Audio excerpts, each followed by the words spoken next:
How to fix your PC ran into a problem and needs to restart. So if you want to fix your PC ran into a problem and needs to restart, then the first is due to corrupted system files. You need to search for your system or just simply go with your settings at first. Under settings, you need to go with system. Under system, you need to go with recovery.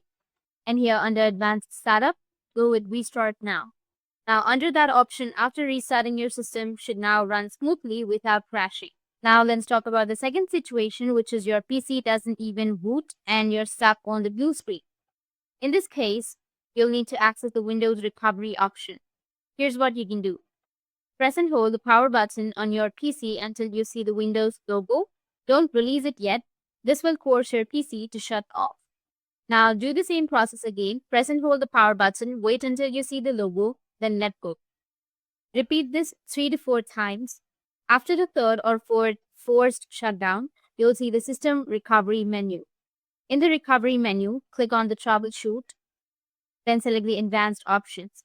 From here, you can select the Command Prompt, and it will open up the Command Prompt with Administrator access. After that, you need to run a few commands to fix the problem. You can type sfc /scan now and hit the enter. This will begin a system scan.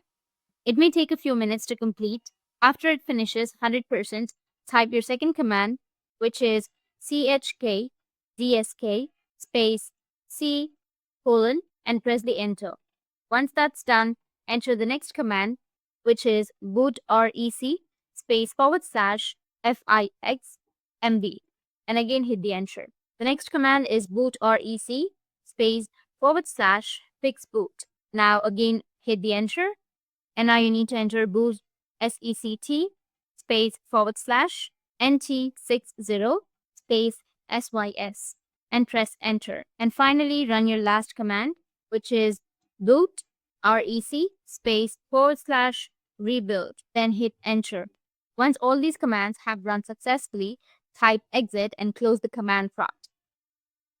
These steps will fix file and boot related errors. That's it, and if you have any questions, feel free to comment below. Thanks for watching.